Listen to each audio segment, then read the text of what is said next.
Mesdames et messieurs, bonjour et bienvenue dans cette nouvelle édition de votre journal de 15 heures dont elles sont les filles saillants.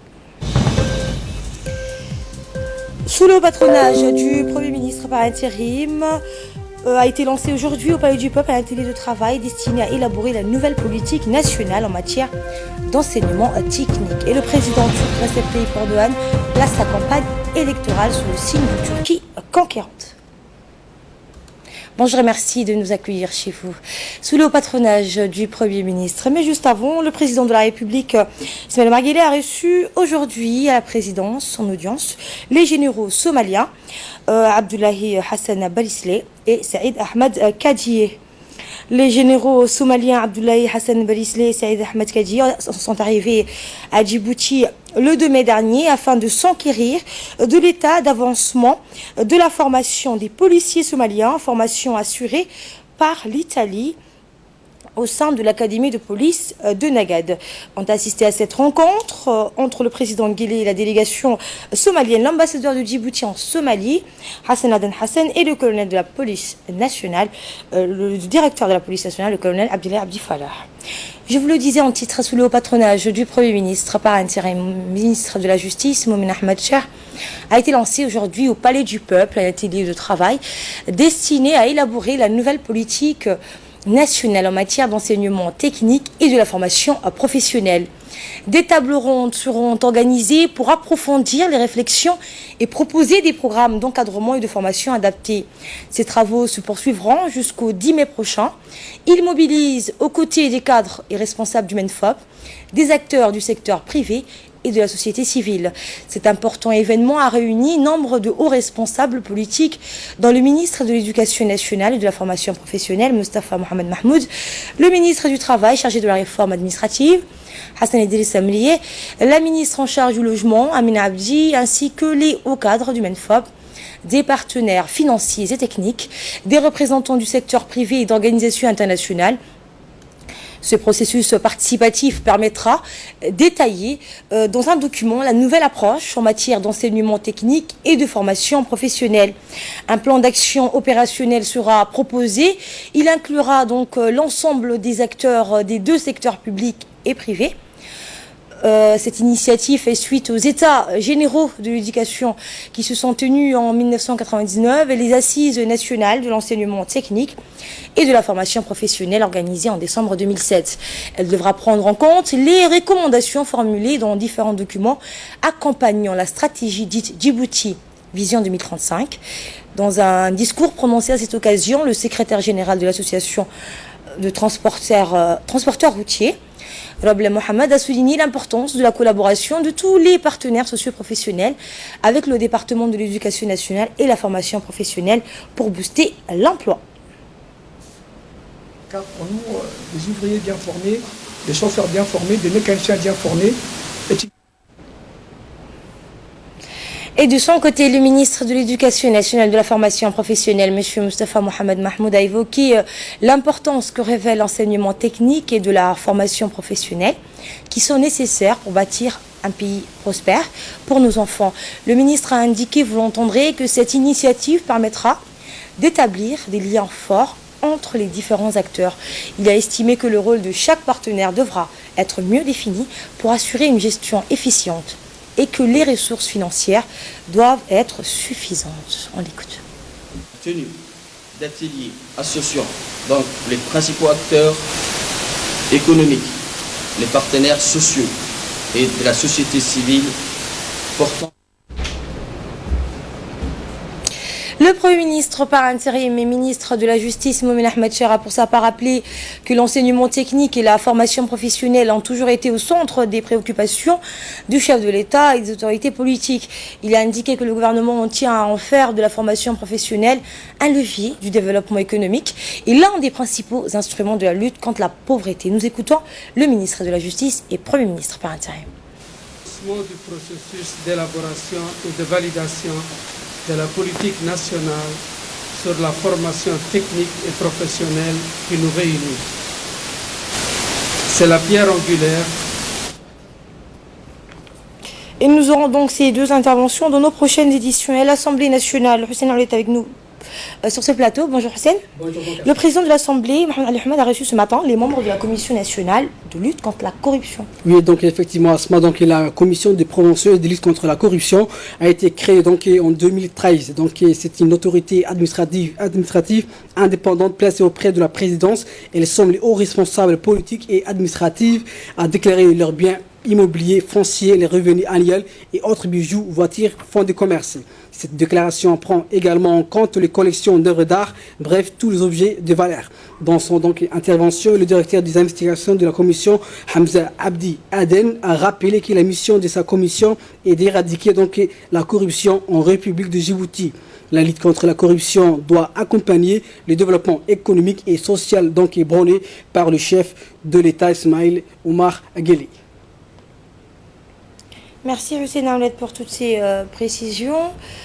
Et en recevant les membres de la Commission nationale de lutte contre la corruption, le président de l'Assemblée nationale, Mohamed Ali Ahmed, leur a exprimé tous ses encouragements à bien mener leur mission. Il leur a indiqué que les représentants du peuple collaboreront avec eux. Je propose de l'écouter. La transparence est un facteur essentiel pour la mise en œuvre d'une bonne gouvernance qui nous permettra d'atteindre une croissance durable sur tous les plans.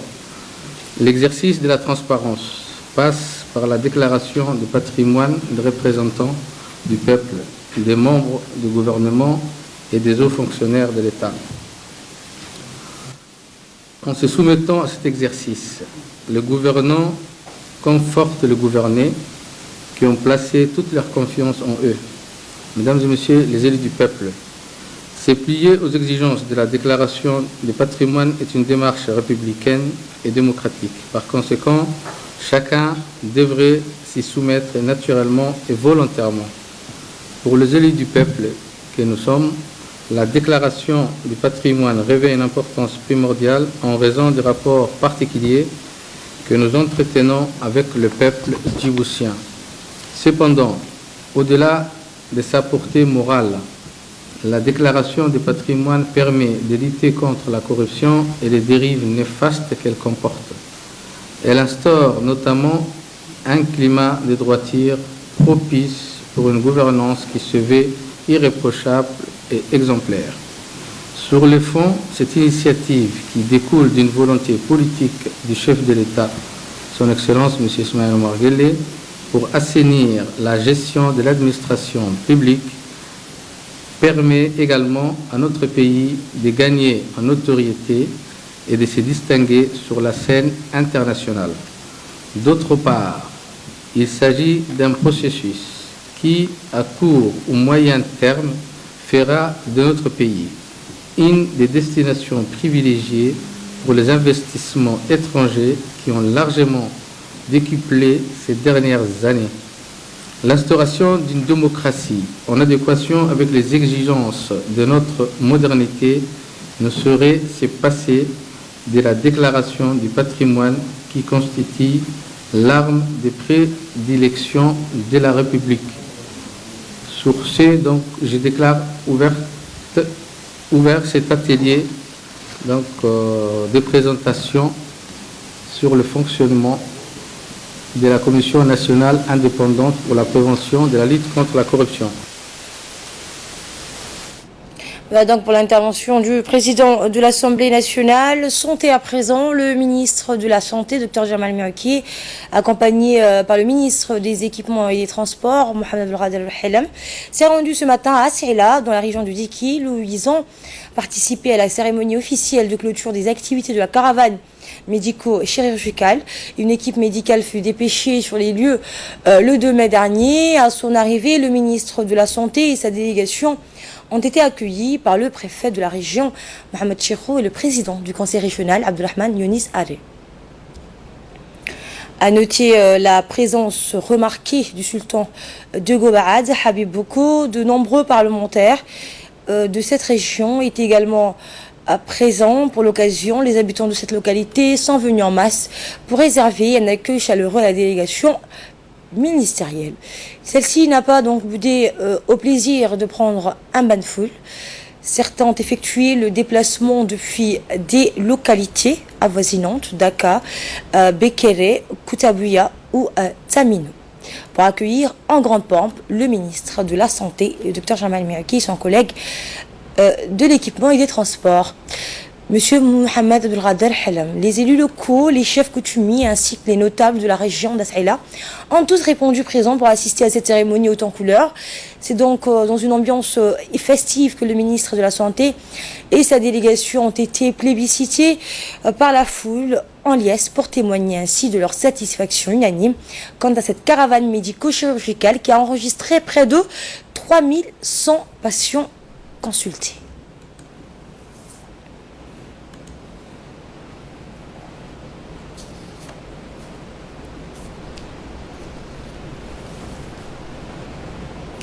Et après avoir prononcé les mots de bienvenue, le préfet de la région, Mohamed Cheikhou, et le président du conseil régional, Abdelrahman Younis Allé, ont également transmis les remerciements au nom des habitants de Assaïla qui ont unanimement reconnu les bienfaits de cette caravane médico-chirurgicale. En tant que natif de la région, le ministre de l'Équipement et des Transports a pris la parole pour féliciter et encourager le ministère de la Santé pour la qualité des soins prodigués. Écoutons le ministre de l'Équipement et des Transports. Et nous aurons donc cette intervention dans nos prochaines éditions. Et en prenant la parole à son tour, le ministre de la Santé, Dr Jamal Merki, a brièvement rappelé les contours de cette stratégie de la caravane médico-chirurgicale qui vise à garantir l'universalité de la couverture sanitaire à travers le déploiement périodique des soins et des prestations de qualité au plus près des populations des régions. Le ministre de la Santé a en outre indiqué que cette initiative découle fondamentalement de la vision politique du chef de l'État Ismaël Omar Guelleh qui attache une importance capitale dans le rapprochement des soins de qualité et des prestations spécialisées qui soient au plus près de la population djiboutienne où qu'elle se trouve. Écoutons le ministre de la Santé.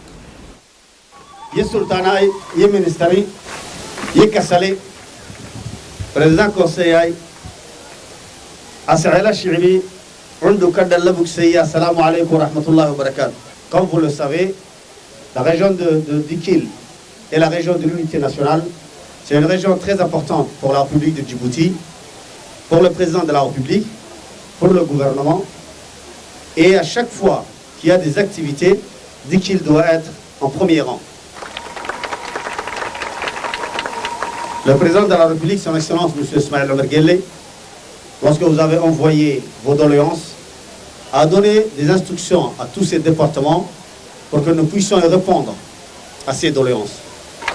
Parmi ces doléances figurait l'électricité. Aujourd'hui, Assaïla est électrifiée, toute la ville d'Assaïla est électrifiée grâce à Dieu et grâce au président de la République. Vous avez parlé de l'eau. L'adduction de l'eau a été réparée. Vous avez parlé de la télécommunication. Le téléphone jusqu'à l'AKB, il y a le réseau téléphonique aujourd'hui. Vous avez demandé des soins. Le président m'a ordonné de réhabiliter complètement l'hôpital de Assaïla. Inch'Allah, c'est que ça sera bientôt fait. L'ambulance que vous avez demandé, une ambulance neuve, le président a donné des instructions pour que nous mettons à la disposition d'Assaïla une ambulance flambant neuve qui est là devant vous. Il y a une deuxième voiture qui est équipe mobile, qui prendra les médecins de Dikil et qui partira dans toutes les localités de la région de Dikil, que ce soit Dikil, que ce soit Kotabouya, que ce soit Sankal, que ce soit Yuboki, tous les secteurs de la région de Dikil sera couvert avec l'équipe mobile, Inch'Allah. À part cela, aujourd'hui, nous procéderons à la clôture de la caravane médicale, qui est constituée de plusieurs médecins spécialistes ainsi que généralistes. Si hier, les gens se plaignaient d'ophtalmologie, ici, durant la caravane, plus de 100 personnes ont été traitées et opérées en matière d'ophtalmologie. Si les femmes, surtout, qui sont les plus importantes de notre population, dans lesquelles la première dame, Mme Khadra Mahamoud Haïd, tout le temps, nous ordonne, nous recommande et nous demande de donner un traitement de faveur. Ici, les gynécologues sont venus et ont traité, que ce soit nos sœurs, nos mères et nos femmes, ceux qui sont enceintes, ceux qui ont des problèmes gynécologiques ou ceux qui sont traités par prévention, tous ont eu des traitements plus de 200 femmes ont été soignées. Il y a l'ORL, il y a la chirurgie, il y a la pédiatrie. Plus de 3100 personnes ont été soignées avec des soins gratuits, des médicaments gratuits, grâce au département de la santé et en collaboration avec le secrétaire d'État aux affaires sociales. Nous avons, alhamdulillah, pu soigner et, Inch'Allah, aujourd'hui, je pense que la population de As'ela, ceux de Kotobouya, ceux de Bakéré et tous les autres qui sont venus sont, alhamdulillah, heureux d'avoir des soins spécialisés. Ce n'est ni la première fois, ni la dernière fois. Nous allons continuer à venir tous les 3 mois, tous les 4 mois, à pouvoir vous approcher une médecine spécialisée telle que le président de la République a souhaité. Et on retrouve l'appel à la prière. On se retrouve tout de suite après pour le reste de l'actualité. Restez avec nous. Retour. Et en marge de cette cérémonie, le ministre de la Santé, Dr Jamal Mouki, a procédé à la remise de 2 ambulances flambant neuves pour l'équipe mobile, des stocks de médicaments, des lots de 15 000 moustiquaires imprégnés, des baillots de couverture et enfin des vivres pour 500 ménages vulnérables. Par la suite, le ministre de la Santé, Dr Jamal Mouki et sa délégation ont procédé à la visite des salles de consultation pour s'enquérir de visu sur le déroulement des activités, sur le déroulement des activités de la caravane médico-chirurgicale qui se tient au sein du centre de santé d'As'ela. Et pour rappel, depuis le 2 mai dernier, une trentaine de médecins spécialistes et des paramédicaux ont fourni au profit des habitants d'As'ela des prestations spécialisées telles que la stomatologie, l'ORL, la rhumatologie, la gynécologie, la dermatologie et la pédiatrie. En marge de cette cérémonie toujours de clôture, le ministre de la Santé a procédé également aux remises de 2 ambulances flambant neufs, un véhicule de l'équipe mobile, des stocks de médicaments, des lots de 15 000 moustiquaires imprégnés, des baillots de couverture et enfin des vivres pour 200 ménages vulnérables qui ont été remis en main propre au médecin-chef du CMH, du DIKIL, Dr Hamad, et aux autres responsables locaux. Outre l'octroi d'une importante quantité de vivres destinés à plus de 200 ménages, les plus démunis de la région, le ministre a aussi remis les clés d'une ambulance entièrement équipée et flambant neuve, ainsi qu'un véhicule pour l'équipe mobile afin de couvrir les besoins de la localité d'As'ela pour le transport des malades et les évacuations. Par la suite, le ministre de la Santé, Dr Jamal Mouki, et sa délégation ont rencontré la population de cette localité d'As'ela pour discuter et échanger sur les questions qui les préoccupent, mais aussi et surtout pour écouter leurs doléances. Plusieurs personnalités, dont le sultan de Gobaad, le préfet et le président du conseil régional, ainsi que le ministre de l'équipement et des transports, ont assisté aux côtés du ministre de la Santé à cet exercice de démocratie participative à travers ce dialogue avec la population qui s'est tenu à As'ela. En effet, la concertation a mobilisé pas moins d'une centaine de locales et des notables, de nombreuses femmes leaders et également des représentants de la jeunesse d'As'ela qui se sont adressés directement au ministre de la Santé en exposant leurs problèmes, en formulant leurs doléances sur des sujets qui les préoccupent. À cet égard, les différents intervenants ont tenu à remercier le ministre de la Santé pour avoir rendu possible cette belle opportunité de dialogue franc et direct. Ils ont par ailleurs félicité le chef de l'État, Ismaël Marguerite, ainsi que son gouvernement pour tous ces efforts engagés que l'hôtel du développement du pays et plus particulièrement pour cette politique audacieuse et équitable, notamment en matière de développement rural. Le ministre de la Santé a remercié à son tour les habitants d'As'ela pour l'accueil chaleureux qui lui a été réservé, tout en soulignant que cette culture d'hospitalité, cet esprit de cohésion et ce sens de partage constituaient la singularité de la population d'As'ela. Et enfin, le ministre de la Santé a indiqué qu'il a pris bonne note de toutes les doléances formulées qui seront transmises par ses soins aux membres du gouvernement, et ce afin d'y répondre dans les plus brefs délais. Sport à présent, sous l'égide du secrétariat d'État à la jeunesse et au sport et en collaboration avec le comité national olympique, la fédération djiboutienne de taekwondo menait depuis le mois de février auprès des jeunes une campagne de vulgarisation de ces disciplines Cette campagne s'insère dans un large plan de développement des activités des fédérations sportives. Les efforts de sensibilisation se déroulent essentiellement au sein des CDC. De plus en plus de jeunes sont ainsi incités à pratiquer cette discipline. Page nécrologie pour clore l'actualité nationale. Une grande dame djiboutienne nous a quittés hier soir. Il s'agit de feu Medina Omar Mohamed.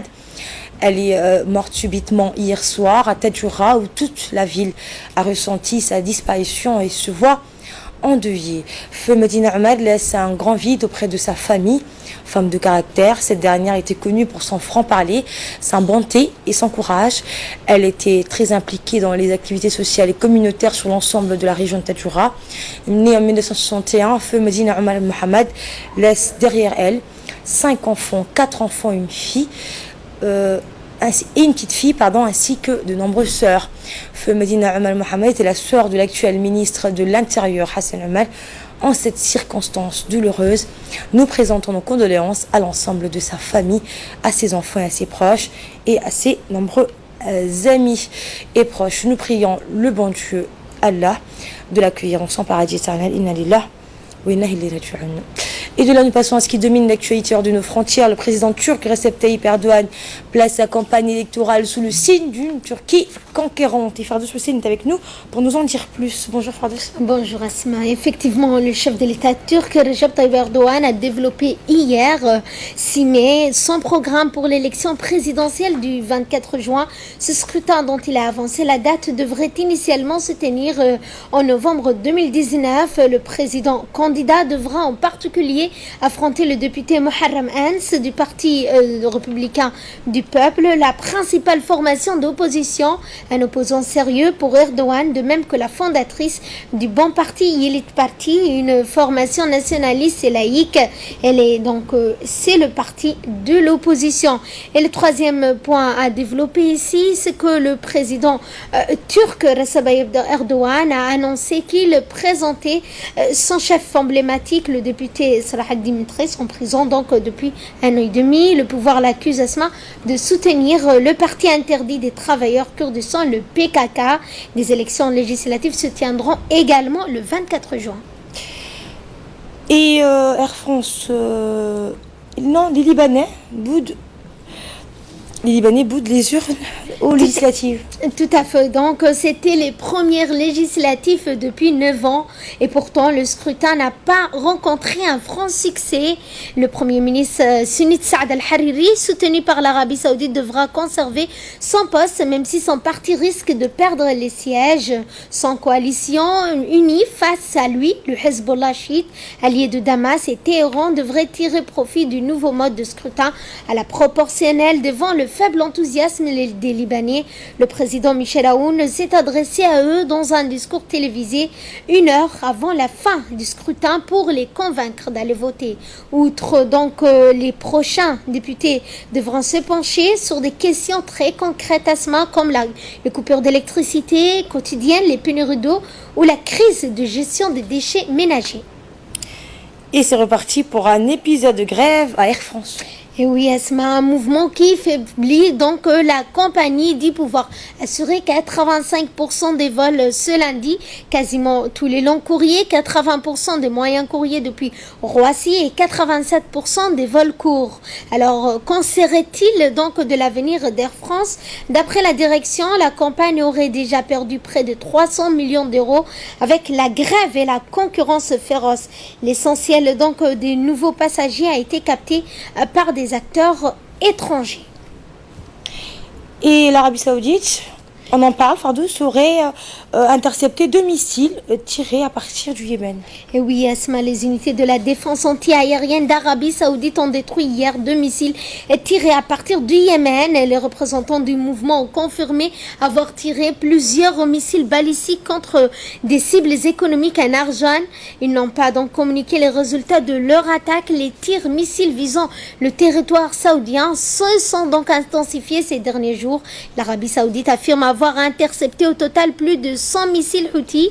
Depuis 2014, le Yémen est en proie à un conflit armé opposant d'une part les rebelles Houthis et les militaires loyaux à l'ex-président Ali Abdallah Saleh, tué le 4 décembre dernier, et d'autre part les forces gouvernementales et les milices populaires loyales au président Abdurrabbo Mansour Hadi, soutenues par la coalition arabe. Merci Fard de Hussein pour toutes ces précisions sur ce qui domine l'actualité hors de nos frontières.